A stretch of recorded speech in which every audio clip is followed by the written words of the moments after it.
मध्य प्रदेश का चुनाव 3 चेहरों पर लड़ा जा रहा है। शिवराज सिंह चौहान, ज्योतिरादित्य सिंधिया और कमलनाथ। इस चुनाव में मुख्यमंत्री का फैसला होना है। कहने को तो ये उपचुनाव है, लेकिन मुख्यमंत्री का सिंहासन दांव पर है।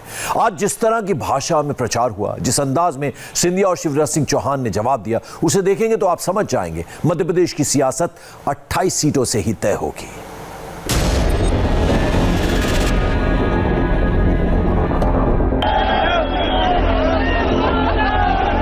ये मुख्यमंत्री का मिनी चुनाव है।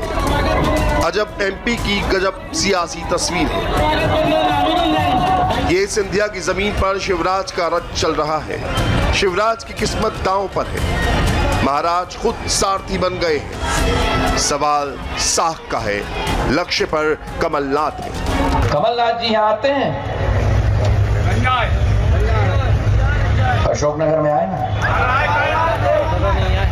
और कहा कि मैं कुत्ता हूं। हाँ कमलनाथ जी सुन लीजिए, मैं कुत्ता हूं क्योंकि मेरा मालिक मेरी जनता है जिसकी सेवा में करता हूं।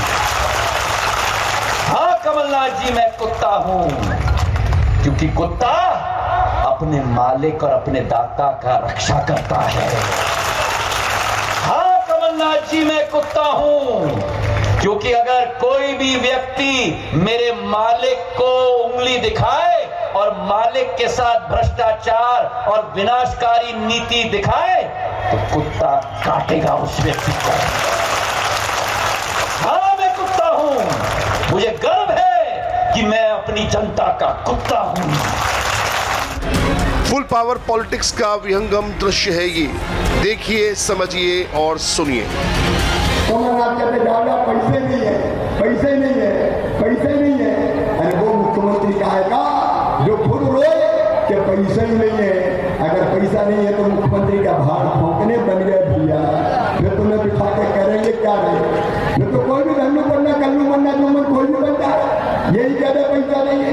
मामा कह रहा है मेरे पास पैसे की कमी नहीं है और इधर के विकास के लिए पैसे की कमी नहीं आने दूंगा।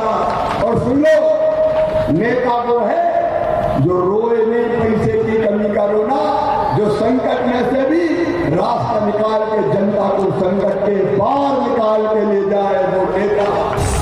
कांग्रेस को सत्ता में नहीं लाना है। शिवराज और महाराज ने ताकत झोंक दी है, क्योंकि जो 28 सीट पर विजय हासिल करेगा वही मध्य प्रदेश पर राज करेगा।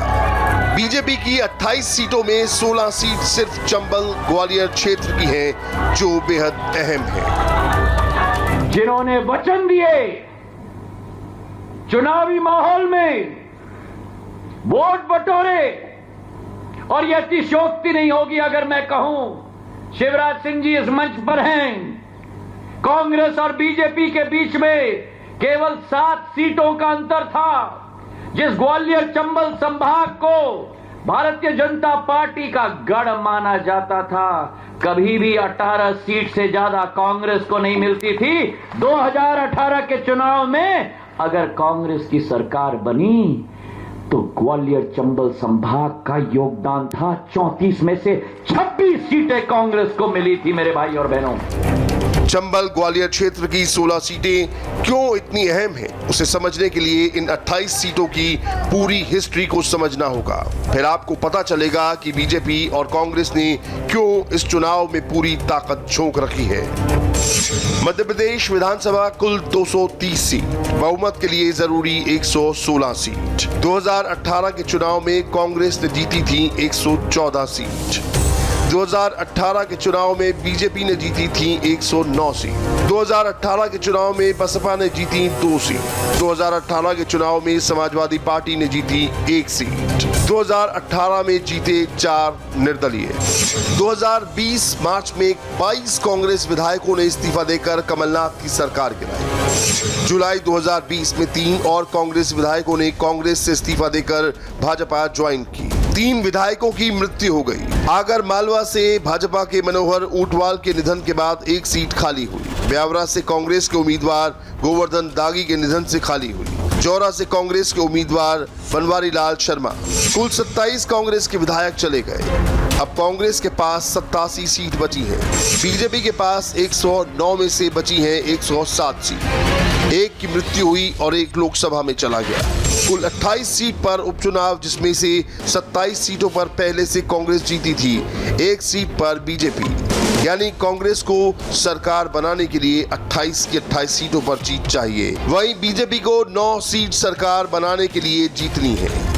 कांग्रेस के लिए मध्य प्रदेश के उपचुनाव में जीत हासिल करना किसी पहाड़ पर चढ़ने से कम नहीं। कांग्रेस के पास 87 विधायक हैं और सत्ता के सिंहासन तक पहुंचने के लिए उसे 28 सीटें जीतना बेहद जरूरी हैं।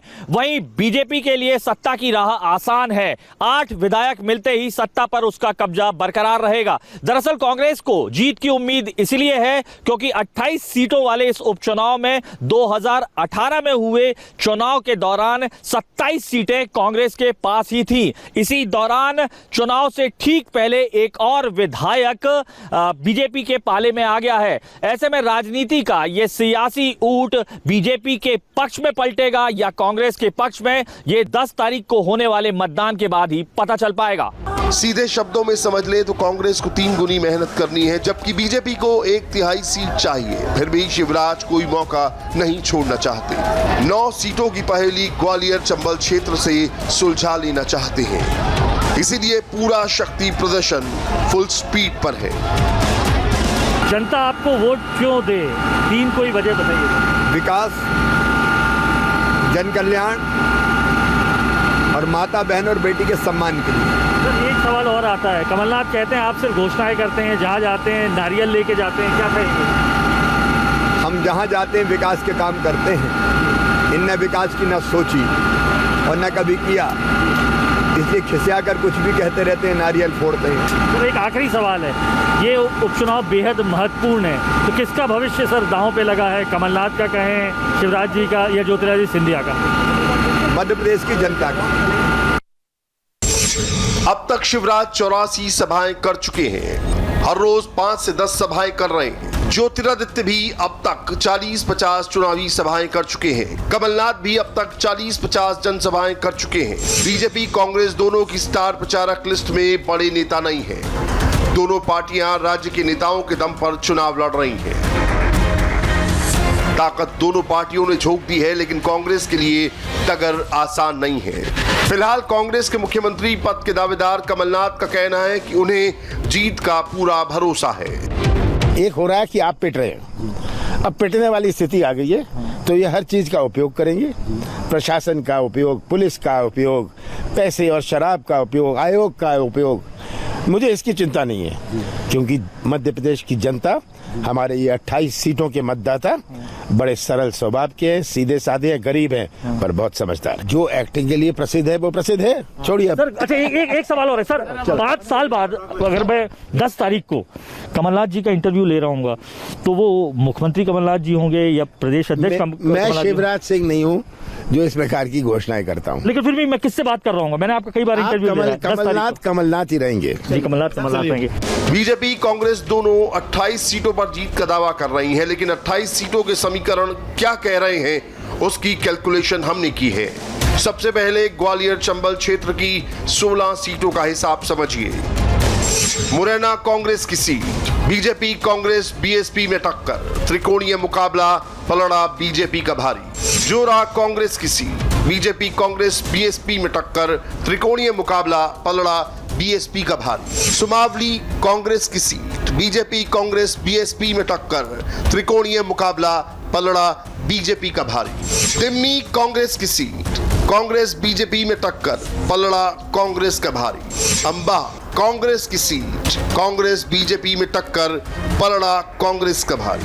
ग्वालियर पूर्व और डबरा में कांग्रेस बीजेपी में सीधी टक्कर है, जहां बीजेपी का पलड़ा भारी है। नेकाओं बीजेपी और कांग्रेस में कड़ी टक्कर, लेकिन बीजेपी का पलड़ा भारी। गोहद में बीजेपी कांग्रेस में टक्कर, बीजेपी जीतने का दावा कर रही है। पोहरी में कांग्रेस को जीत की उम्मीद है। करेरा, अशोकनगर, मुंगावाली में कांग्रेस बीजेपी फाइट में कांग्रेस का पलड़ा भारी दिख रहा है, जबकि बमोरी में बीजेपी जीत का दावा कर रही है। दतिया में भांडेर में कांग्रेस को जीत की उम्मीद है। इसके अलावा बुंदेलखंड और आगर मालवा क्षेत्र की 12 सीटों पर हवा का रुख किधर है, हमने उसे भी समझने की कोशिश की, जिसमें सागर की सुर्खी, छतरपुर की मल्हारा, खंडवा जिले की मंधाता, धार जिले की बदनावर, मंदसौर जिले की सुवासरा, देवास जिले के हाट पे पल्या, अनूपपुर जिले के अनूपपुर, बुरहान जिले की नेपानगर, इंदौर जिले की सामवीर, रायसेन जिले का सांची, रायगढ़ जिले की ब्यावरा, आगर मालवा जिले के आगर। इन 12 सीटों पर बीजेपी कांग्रेस में सीधी टक्कर है, जिसमें ज्यादातर सीटों पर बीजेपी जीत का दावा कर रही है। इन सभी 28 सीटों पर 3 नवंबर को चुनाव होना है। जनता कमलनाथ की शॉर्ट टर्म गवर्नमेंट भी देख चुकी है और शिवराज सरकार का भी अनुभव जनता के सामने है। इस चुनाव में भाषाई मर्यादा की भी सीमाएं लांघी गईं। आयोग को नोटिस देना पड़ा, जिसकी वजह से कमलनाथ को स्टार प्रचार से आयोग ने हटा दिया। एक दूसरे को कांग्रेस बीजेपी के नेता खुददार, गद्दार, टिकाऊ और बिकाऊ शब्दों से सुशोभित करते रहे हैं। अब सवाल जनता का है कि जुमलेबाजी पर वोट करती है या फिर जनता के मुद्दों पर। और आइए अब देखते हैं सुपर 100।